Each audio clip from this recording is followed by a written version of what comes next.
Hello and welcome to another Capital Ideas. I'm Sandy Behan, and our guest this week is Justice Marian Opala from the Oklahoma Supreme Court. Welcome.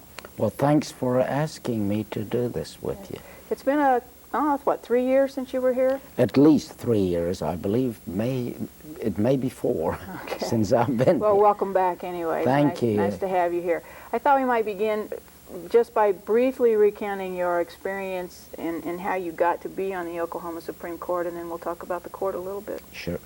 I graduated from law school in 1953, and I served as assistant criminal prosecutor of Oklahoma County, which at that time made my title sound differently from the way it is now. I was an assistant county attorney. That was before the district attorney system was ever established by the legislature.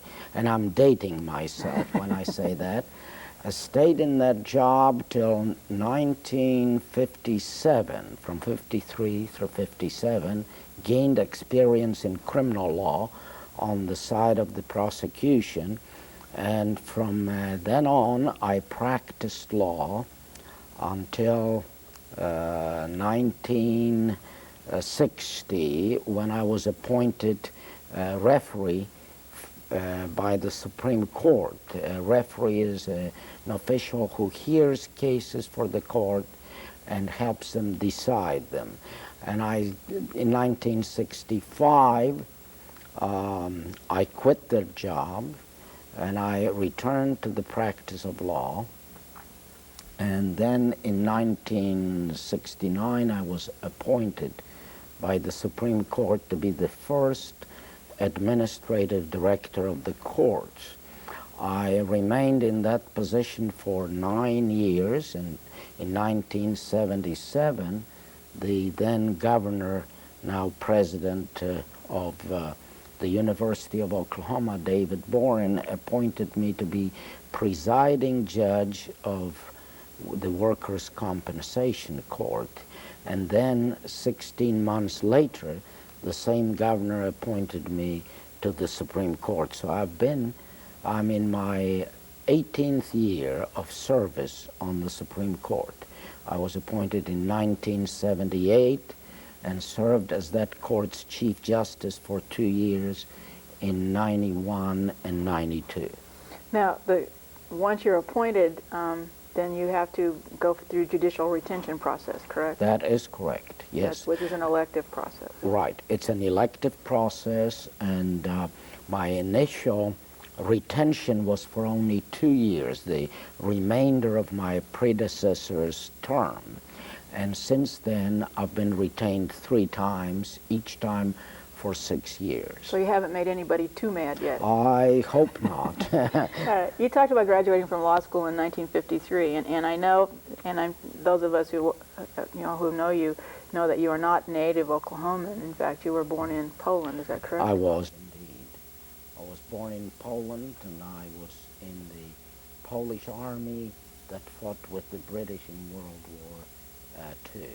And then you came to the United States after that? Yes. Okay, and when the law school here at OU? No, I went to OCU Law School, and then in 1965, I earned a higher degree in law from New York University. Oh, okay. I teach at the OU Law School as an adjunct professor. All right. Let's talk for just a moment about the court structure. Now, you are a justice on the Oklahoma Supreme Court, and what kinds of cases are brought to your court? Only non-criminal cases, but the division between criminal and non-criminal is tricky. To give you one example of how tricky it can be, if X is convicted and wants to appeal his conviction, the case goes to the Court of Criminal Appeals and not to the Supreme Court. But if the same X is complaining that the conditions of confinement are not constitutionally acceptable because he doesn't have enough living space. The plumbing facilities are substandard, and so on. The same X has to appeal to the Supreme Court of Oklahoma because conviction-related issues are considered criminal, but confinement-related issues are considered civil. So we do only the civil cases. You do the civil cases on the Only, Oklahoma Supreme right. Court. So then the cases, some of the cases at least that you would be hearing over the past several years would deal with the whole issue of number of people in the cells, the size of the cells, the number of people for the prison overcrowding issue and things like that. That is an area of complaints usually filed or denial of religious activities. When you're listening to cases, who speaks to you? Just the lawyers from the criminal who is making the appeal, or the person who is making the appeal? Right. Excuse me. Strangely enough, we are a deaf court. Nobody speaks to us. Everybody submits their pleas in writing. So we are truly a paper court. All of the advocacy to us is done on paper. And we work actually very much like monastic priests in the Middle Ages. Each one of us confined to a cell is poring over manuscript because all that we see is paper. These cases mean nothing to us. They don't sound to us. They are presented on paper. So when you talk about oral arguments like they do before the United States Supreme Court, none of that happens at the state level? Very seldom. Only when a governor sues the legislature or vice versa do we ever formally hear their pleas. So I've been to the state capitol and I've seen the chambers for the court. Now what actually goes on in those chambers on any given day? We have formal hearings, but they are infrequent. That courtroom which you saw, and which is beautiful. Yes, it is. It's probably the most elegant place at the Capitol. That courtroom is used not more than once or twice a month. When we have ceremonial proceedings, when new Chief Justices are sworn in, or when the Bar Association presents new elected officers, or when, as I pointed out, some high official sues another high official or agency, and then we come out and hear them. Okay. Now the papers that are submitted to you, the advocacy that you say comes by paper, are there interest groups that can, as friends of the court? Yes, anyone who considers itself interested in the matter can ask the court to submit a position paper we call brief, a position paper in that case. And we seldom deny people who want to submit position papers the right to do so. Now you could get buried in paper and words. Absolutely. I know my brother is a lawyer, and he was preparing a brief for the appellate courts, and he was talking about how many, there's limits on the numbers of words and all of this sort of thing. Do you have those kinds of limits also? We do have some, but not as many, and our rules are not as rigid as those of federal appellate courts. Okay. The federal appellate courts tend to be a bit more rigid and more disciplinarian. As a judge, I'm going to ask you a tough question here. As a judge, as you look at all of the paper that is presented to you on a particular case, do you find yourself personally sticking primarily to the law as it applies and trying to avoid the personal, or does that just automatically get mixed in because of the nature of the beast? Well, it depends on the personality of the judge. We vary as human beings, and so we also vary as judges. I tend to be very impersonal. I would not like myself if I allowed personal feelings to enter my deliberation process. I believe that the law must be applied according to its spirit and the letter, but that my personal feelings of what is fair, whenever they coincide, do not coincide with the law, must be rejected. So I tend to be very impersonal. Do you find that difficult to do sometimes? No, after 18 years or so, it has become a second nature. When I cannot be impersonal, and I have to gauge that up front, so to speak, because I know someone or I tend to identify with a cause, I step aside. You do recuse yourself. Yeah, recuse myself, step aside, because if I cannot impersonally assess the case, I shouldn't be in it. Okay. Has it strained friendships at times? Yes. In one case especially, a very old and good friend of mine faulted me for not participating in a disciplinary proceeding to which he was subjected after conviction of income tax evasion in federal court. He felt that since I knew him, I should participate, and I tried to tell him at that time that I have not yet learned how to judge people I love. And at first he became angry with me, but after years of reflection, he changed his mind. And today we are the best of friends. He was eventually reinstated and is now practicing again. Good. Real quickly, you began as a criminal prosecutor. Indeed. And then did defense work. Mm-hmm. And yet you find yourself now doing civil law for 18 odd years. What's the difference? I mean, how do you perceive any differences between those two lines of law? Criminal law tends to be much more narrow in that it deals in every case with the guilt or innocence of the criminally accused.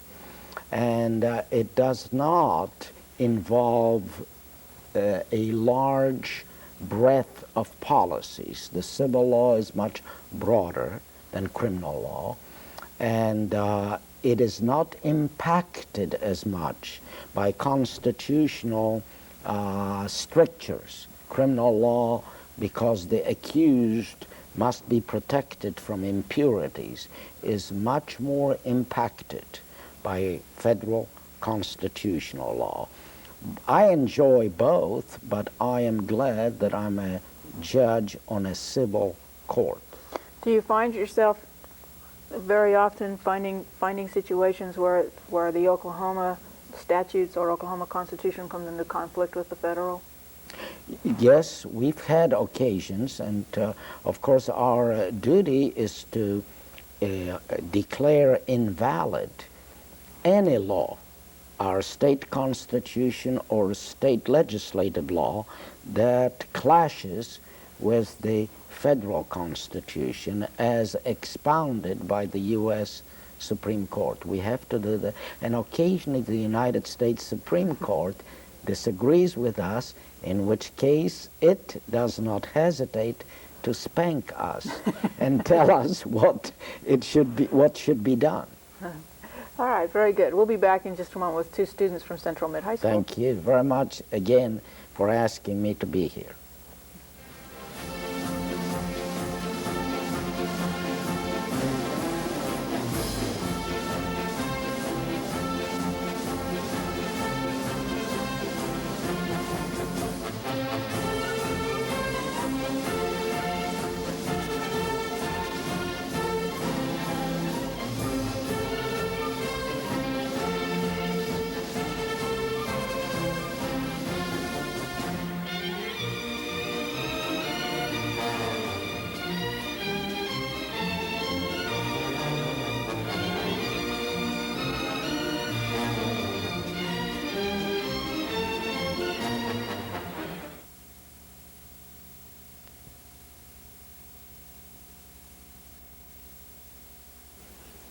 Our student guests this week are Brooke Baxter and Vera McKendry. And Vera, since you are a personal friend of Judge Opala's, you get to ask the first question. Okay. At one time you were elected Chief Justice. What's the difference of being a Chief Justice and a regular justice? The Chief Justice is elected by the other justices for a term of 2 years to be the managing, so to speak, agent of the court. The Chief Justice distributes the workload to the other justices and to the Court of Civil Appeals, takes care of all the legislative interface. You have to go up there with hat in hand asking for money and all the things that the court does to take care of its business. And I served as Chief Justice during 1991 and 1992. Now I'm back to my old job, and that is writing opinions and participating in the court's judicial work only. I don't participate much in the administrative work of the court. What would a person have to do to become a judge? To become a judge on one of our action courts or courthouse courts, you have to either run for the job, the term is 4 years, or if there is a vacancy, be appointed by the governor. I believe one has to be at least 32 years old and have at least 5 years of experience as a lawyer. So you do have to know the law in order to be a judge? Yes, you have to be a member of the bar, and meaning a licensed lawyer, and know you have some experience as a licensed lawyer. I understand that you were in Poland at some time. What are some differences between the U.S. law system and the Polish law system? The Polish law system is, at that time, before the communist takeover, was the same as the other systems on the continent. It's called the civil law system or the Roman law system. It is different from the English. Ours is the same as the English, with some modifications that were brought about by our constitutional regime, which the English don't have. The main difference is that the continental system has comprehensive legislative compilations that serve as the basic law. And the English system, to begin with, didn't have any, but as we went on, we picked up some. Still, the bulk of our law does not come from vast legislative compilations. Can you tell us a little bit about your life in Poland and what you did while you were there? Well, I went to school. I was a student when the war broke out, and then I served in the Polish forces and wound up being a POW in Germany for the last 8 months of World War II. After that, I went back to England and came here in 1947. I was, as did Vera's grandfather, who was a friend of mine. What made you decide to come to the United States and then Oklahoma? My main reason was that I did not believe that I could return to Poland and stay out of political troubles, since I was not sympathetic to communism and its ideas, economic, social, and political ideas. So I had a choice of either going back there or getting out of England, because at the end of World War II, the British Isles were full of foreigners like myself who were not British subjects, and the British government encouraged people like me to either settle down in the British commonwealth of nations where visas would be readily obtainable, or to emigrate to other countries. And I had a choice between Sydney, Australia, and Oklahoma, and for me, I chose Oklahoma. Have you met any famous people in your career that you had now? Well, famous, yes, I suppose so. I met Admiral Crowe, who is our ambassador to the Court of St. James, and who represents the United States in England. I don't know, I have met several U.S. senators in addition to those from Oklahoma, but I met several attorneys general over the years, but I have not met, yes, I met President Lyndon Johnson when he was visiting in Oklahoma shortly after he left office.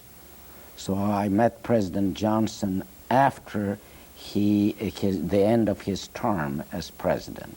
I don't think I shook hands with any other present or former president. Have you encountered any unusual cases?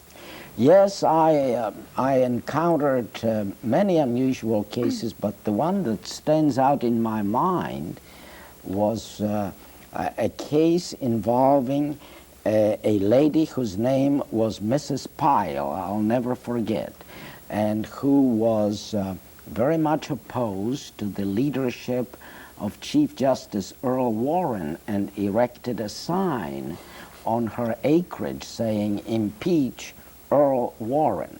She lived in the Panhandle someplace there, and under the federal law, the local highway authorities wanted her to remove that political sign.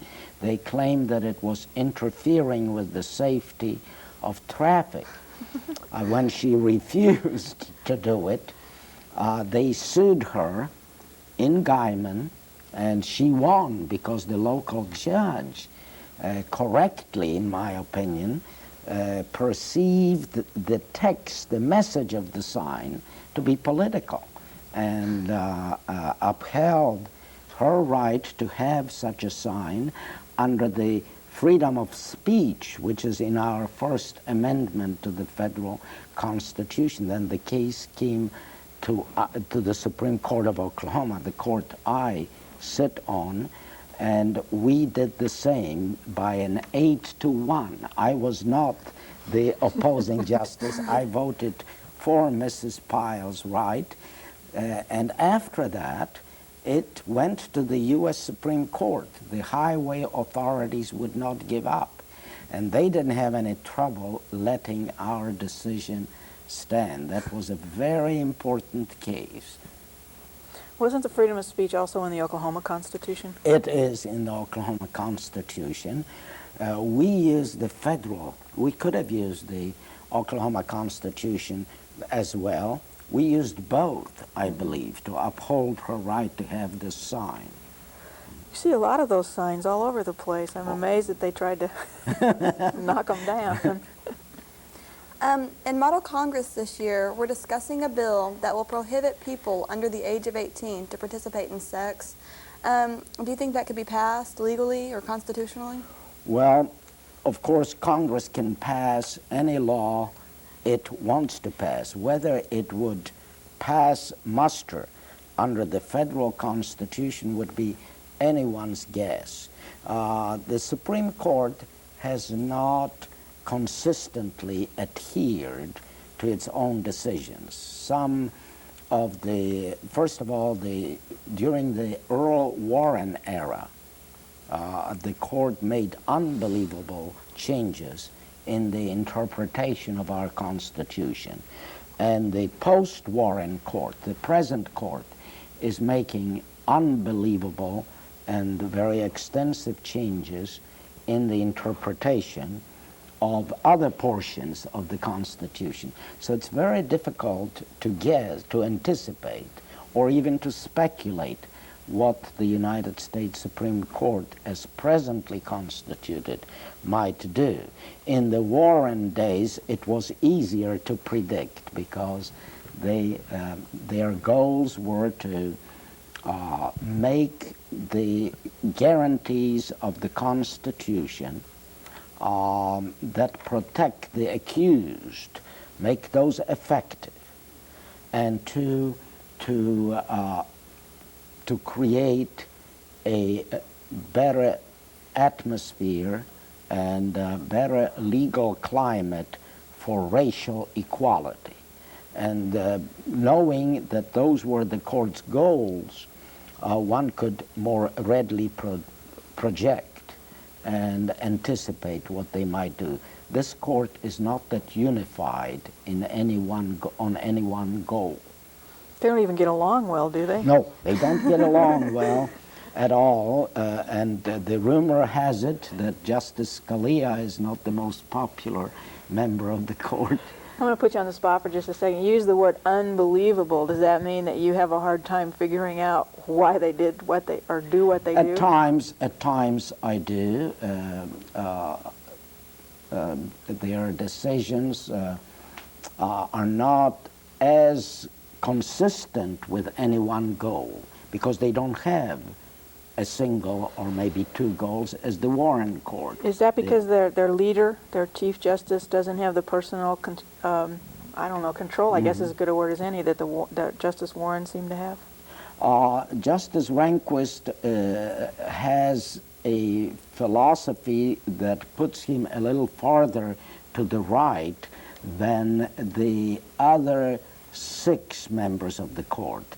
I think mostly Justices Thomas and Scalia are with the Chief Justice, and the other 6 seem to be a little more to the center.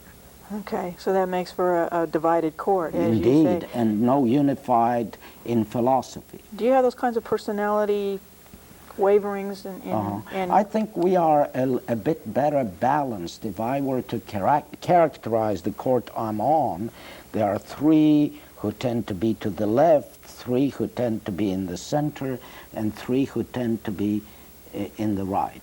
So ours is a much more balanced Much more balanced court. kind of Yes. court. Okay. Unfortunately, they're telling me, they're waving their fingers at me that we're almost out of time. So I want to thank you very much for being with us this morning. Again, thank you for inviting me, and I enjoyed very much interacting with you. Good, and we look forward to having you back again sometime. Thanks. I accept. Good. We'll be back with next week with another Capital Ideas.